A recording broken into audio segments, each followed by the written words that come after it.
I am in Miss Amelia's room. She teaches the 3-year-olds at the center. I am borrowing her classroom because I do not have a classroom. I am a director at a different center. So I'd like to thank her for letting me do this in her classroom. What I'm going to do is evaluate where she is showing her arts, where she's promoting her arts in her classroom. So I've been through her room on Friday, and today I'm going through it all by myself, and I'm going to show you guys. I'm going to focus on the areas that I thought where she expressed the most arts, would be the dramatic area, the music area, and her art area. So we're going to start with the dramatic area first. The dramatic area here holds 4 children, and only 4 children. As her room's a little bit smaller, she doesn't have the room to have more than 4 children in here at one time. She has it set up today with the cash register, so they're playing store when they come back on Monday. What they're going to do is they have all this food in here, and they have all these different kind of clothes in here, and they're going to act like it's a store. They're going to check out, they're going to act like they're customers, they're going to act like they're workers, that they're working on the cash register. They have food in here which they can act like they're buying. They have some baskets that are over that way that they can use to come shopping and go through the register and have someone ring them up. They have yogurts, milks, there's condiments, there's ketchup, mustard. I love the food in here. It's all wood. She says that she prefers the wood. They last a lot longer. But these 3 drawers have nothing but food in them. The last one has pots, pans, and silverware and stuff like that the children can use to act like they're eating after they purchase all their food. This side, they get to role model. They have different kind of clothing in here. They have a medical vest in here to act like they're going to be a doctor. This one is for tow truck. There's all sorts of different stuff in here that they can be, that they can role model. Last week, she said that they had firemen here, so she incorporated the fire hats from the last month, because last month this was a fire station that she had it made like that. And they really enjoyed this, and it was all interactive, she said, so she wanted to keep this in here to incorporate that from last month. So she does change the scenes at least once a month. Over here is, again, child-sized furniture. There are pots and pans and stuff down here in this area that will let them role play. There's babies. There's clothes for these babies that are also in this bin down here, where they can use these as props. They can use these as their children, their nieces, their sisters, their brothers. They can be parents. They have a sink. I've seen them sometimes wash the babies in sinks while I've been in rooms. So there's a lot that they can do with the babies. And it's a small area, again, 4 people to an area. But she does allow another center to come and play sometimes in this area, which is over here. The blocks are very close by, and sometimes she'll let 8 people play. 4 people with the blocks and 4 people over here in the dramatic play area. So what she does is they all kind of will relate. There may be people over here, they want to build a neighborhood. So they build a neighborhood, and then you have the cash register for the general store. And then they get to work together. So that's going to incorporate a little bit more interaction with the children in the room for them working together and cooperating together. Again, this is all up to them. They come up with different kind of themes that they want to use, and that's okay. Whatever they come up with, we just try to put some of the props in there so the children have a different variety. Over here is the music area. The music area has a small area, very, very small area, and again, that's only set up for 4 children. They do not have a record player or a tape player or a CD player. They now use iPads. There's an iPad up there, which the children are able to use. It's not normally that high. It's normally down lower, but for tonight it's up there because it was charging. But they have 3 apps on it. They're allowed to use that to play music on, so they can dance, so they can sing the songs, sing together, dance together. They have musical instruments. They can act like they're in a band. There's a harp. They have different tambourines in here. There's a couple different ones. They have bells in this one. They have cymbals in this one. And then down below they have triangles where there's enough for at least 4 children to have at least one instrument if they all want to have the same instrument. As you can see though, there's no props for them to be able to use in this center. So what she does is, as I said, this is the block area, and sometimes they get to play with the dramatic area. But this flips around like so, and we make the block area a smaller area now. We flip the instruments around, we take the iPad, we walk it over here, and now all of a sudden, we have this big area for music. There's room for them to dance, and they still have no props. But just like the block area, Miss Amelia allows them to go into the area where the clothes are and get the props. They have leis over there, there's skirts over there.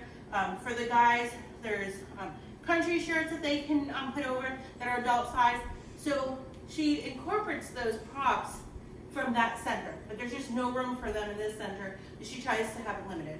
So I think that's pretty cool. Some days they can have a big music area with the dramatic, or they can flip it around and have blocks with the dramatic. The next center is over here. This is the art center. They have a table over here, which is good for tracing and seeing different colors. There's little color cubes. They're able to stack them and see what color it makes, which may help them while they're mixing paint. If they mix two colors together, they're going to get another color. So they have the availability of that. They have this little bucket here. Everything in it is creative, creative, creative. What they want to do with it is up to them. Nobody tells them they have to use it for anything certain. There's straws in here. There's wood pieces in here. There's popsicle sticks. There's colored popsicle sticks. There's popsicle sticks in here that have marks in them. So they can do whatever they would like with any of this stuff in here. They can glue them together and make a 3D project. They can glue them on paper. They can break them and do whatever they want with them. It's up to them when they use these of what they want to do. There's a roll of paper. They're able to use this. They can rip one little piece off. They can rip a big piece off. I've seen where last Friday they covered this up with this big roll of paper. Everybody wanted to help color. That's what they got to do. Everyone got to color. This is open to them, the children, at all times. So they have access to this area. As you can see, it's a nice open area. They have different color paper, plain paper, big paper, orange colored paper, construction paper. They have coloring books. Again, fire safety. She put this in over here. These were coloring books that the firemen dropped off while they were here. Line paper, graph paper, just little coloring sheets if they want, or on the back they can draw whatever they like on the back, or they could glue, cut the paper, glue the paper, use those items over there, whatever they want. Down here she has more books that they can cut out of again, more books that they can draw in. There's Play-Doh and clay down here, dabbers. They act like like paint, crayons, glue, marker, scissors, stickers. There's just all sorts of stuff for the children to be able to use. These scissors are also, they're different sizes. They have different tips on them, so the children can figure out which one works best for them. There's colored pencils, regular pencils, and then here's another interesting combination in here. Again, this is just open-ended art. There's stickers in here, and some of them are stickers. They're all foam pieces. They can glue them, they can cut them.